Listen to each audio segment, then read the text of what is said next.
Asan'ny société civile ny adidiny eo amin'ny firenena dia manao dénonciation tsy mitsara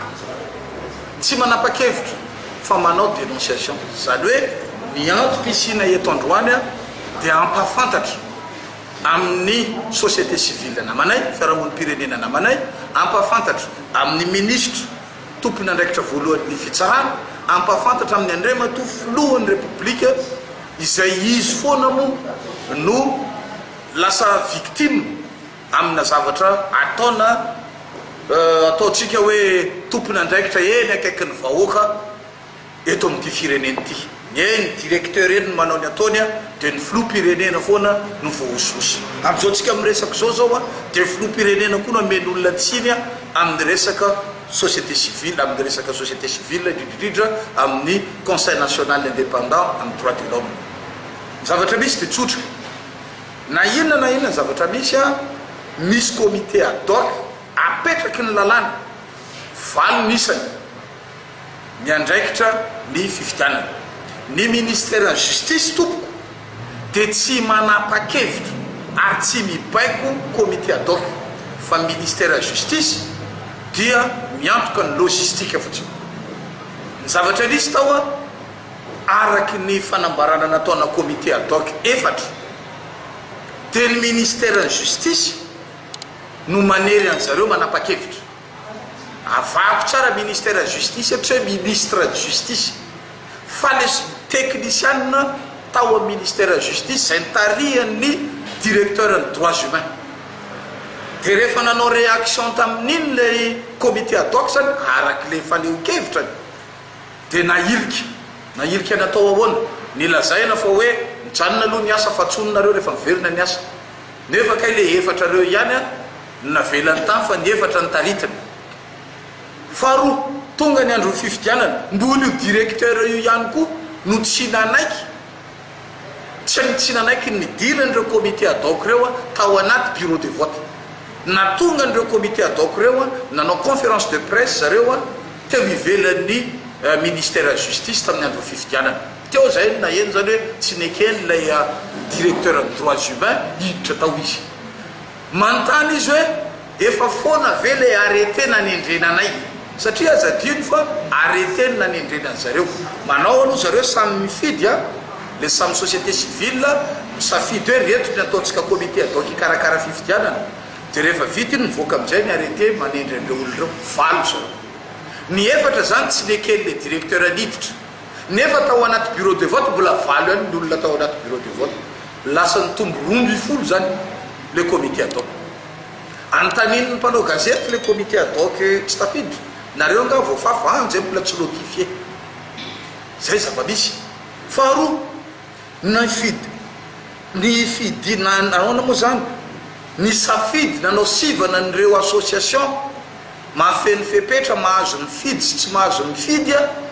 ile comité ad hoc efatra tavela tao sy lay ny technicienne ny ministère justice aloha teneny foana le technicienne satria zareo miaraka ao anatin'le izy aiza zany le PV dia inona le critère satria ohatra ny tenako manokana zao zaho candidat ary za nahazo vaty lany raha lefa nisambato taony natao fa hatramin'izao moa mbola tsy tonga ty-tanako ny PV hoe aiza moa zany ny PV fa any amin'ny 20 nisan'ny association naterinay tao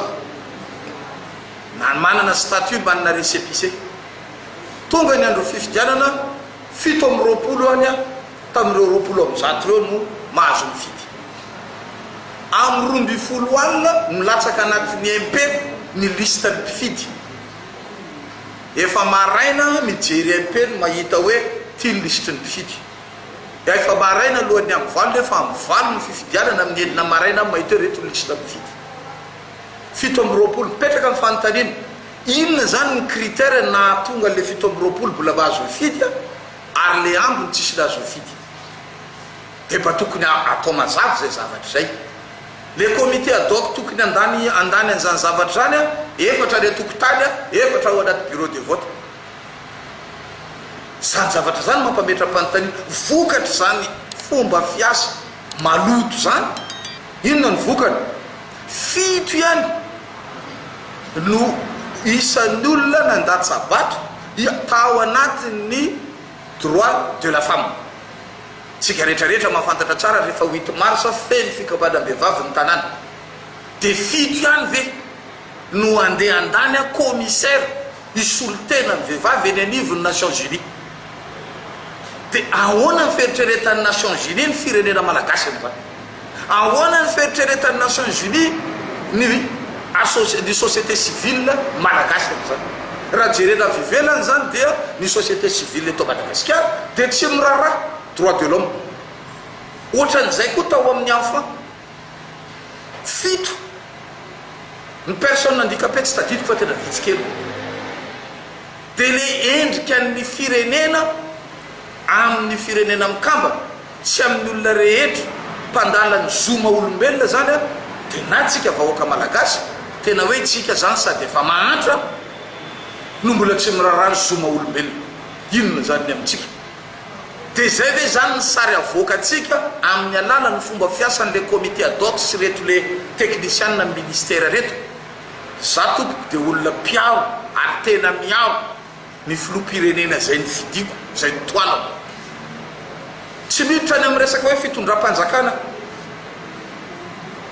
fa mampahafantatra ny Andriamatoa ministre ny fitsarana, satria ny antony nandeha tao amin'ny tao reo comité ad hoc reo a tsy voaray. Dia mampahafantatra eto satria maro amin'ireo olona aorianako reo milaza fa mercenaire ny Andry Rajoelina mpanao politika andehanao a hiditra ao anatin'ny droit de l'homme. Dia samy miara-mahita tsika rehetrarehetra eto fa tena zay tokoa ve? Ary tena président Rajoelina tokoa ve ny naniraka ana? Ary za eto dia masamy teny aminareo a fa araky ny fahafantarako ny filoham-pirenena sy ny ministre de justice tsy mankasitraka n'izany resaka favoritisme, zany abus zany a, zany fomba fiasa ohatr'izany izy ka ampahafantarako eto orem-poko oren-danitra. Farany a miantso any Andriamatoa directeur ny droits humains za ao amin'ny ministère de justice, miantso an'ireo comité ad hoc za mba misy avy amin'le nahiliky any a, misy avy amin'le nitazominy a, dia za en tant que candidat milatsaka andaotsika hijery sehatra anankiray a iresahana momba an'io a fa simba ny imazin'ny société civile sy droit de l'homme eto Madagasikara. Ka andao fa tsy anao hoe zahay ny teny eto a dia nareo koa mamaly ary a dia lasa manao an'izay fa aloha ny vahoaka malagasy manana zo afantatra ny vaovao, droit à l'information. Ka zay zavatra zay zany a mba tsy isiny ny resaka be deabe a dia aloha eo a alohan'ny filoham-pirenena aka ny fanapa-kevitra, satria ny filoham-pirenena araka ny voalaza ny lalam-panorenana io no mamoaka ny décret minome an'izay lany commissaire io. Ka mba hatonga an'le filoham-pirenena tsy azo tsiny amin'ny Nations Unies, amin'ny fiarahamonim-pirenena, amin'ny vahoaka malagasy dia tsy misorona tompokoa miteny eto fa tsy maintsy azavaina io a. Za tsy miteny hoe tsy izy ny fifidianana iny, za tsy miteny hoe avereny ny fifidianana, fa miteny fotsiny aho hoe tena mahamenatra le résultat ny fifidianana tao amin'ny femme, enfant, personne handicapé mba tokony jerena akaiky.